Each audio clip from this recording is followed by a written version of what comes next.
Chapter 14, Gender Relations and Sexual Behavior in Ancient Greece. This is actually usually where I get kind of pressed on a comic face to all of this. And I try to use this chapter to talk about, creature comforts. What was the state of creature comforts in ancient Greece? So I'll try to upload, if I can, some. I'll probably send you Word files that have the images I want to use in that regard.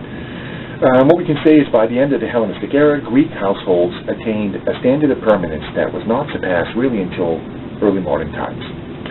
Despite the technological limitations of ancient society, they had solid insulated walls, ceramic roofs, which are basically permanent, paved floors, interior kitchens, cisterns with water, domestic toilet facilities, and this all made living comfortable even by modern standards. When we look at the remains and we look at the text, what we sense is that Greek females were mostly responsible for creating and developing this tranquil domestic settings which were necessary to raise families and to make life comfortable. So we have the female half of Greek society kind of living outside the... we had battery problems. I put new batteries in. Let's hope that works.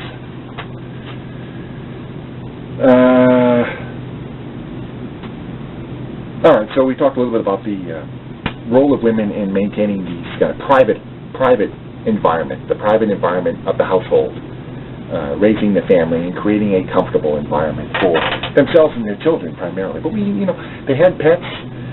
They created lush gardens inside these houses. It was really kind of a remarkable environment. But we have to recognize that these households would have been maintained not only by the woman of the household, but by numerous servants. So there's a busy sort of household maintaining this place. We don't really know the extent to which population density in the ancient world, but the size of the buildings alone suggests that it was more than just the nuclear family in that regard.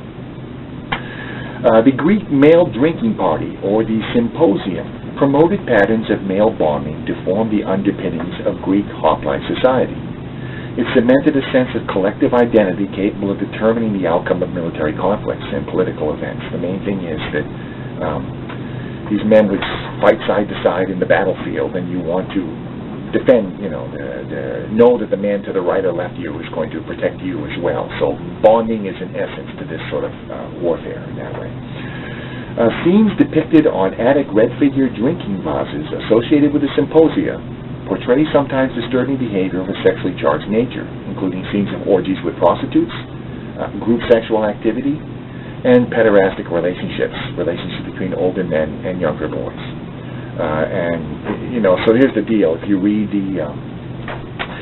a book like Eva Coyle's The Reign of the Phallus, she basically says all ancient Greek men were pigs.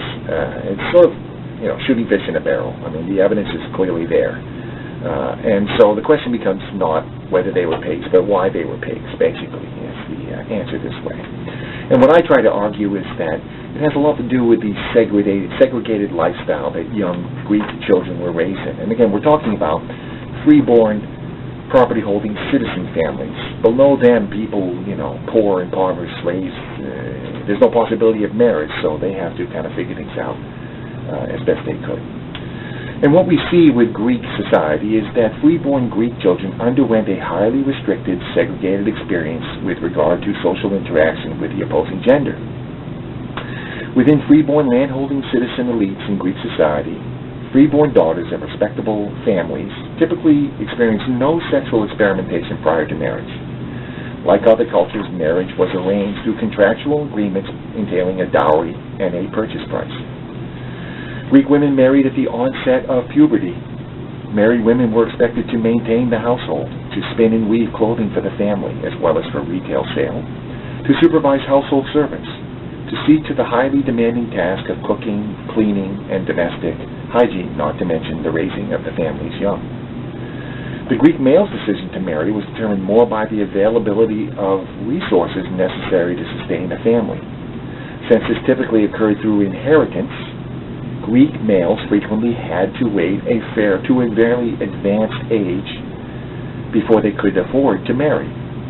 Accordingly, marriage patterns in Greek citizen communities tended to mate extremely young females, early teens, as soon as they reached puberty, with mature adult males in their 20s and 30s. Prior to marriage, Greek males resorted to alternative outlets of sexual activity, since sex with these respectable females was out of the question prior to marriage. So prostitutes, household servants, or other males. And the problem is that these outlets tended to carry over into adult married life. It was kind of understood, okay, go and sow your wild oats. When you get married, it's time to become an adult and live in the family. But the reality is, they acquired these habits, and they didn't end when they got married. Most wealthy, aristocratic Greek males had girlfriends outside of the marriage, these courtesans known as hetaira, paid female companions.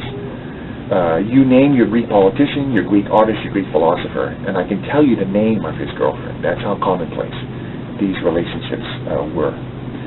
Hetairae were highly educated, expensive call women, usually of slave or foreign origin, and trained by pimps to entertain men at the drinking parties or symposia.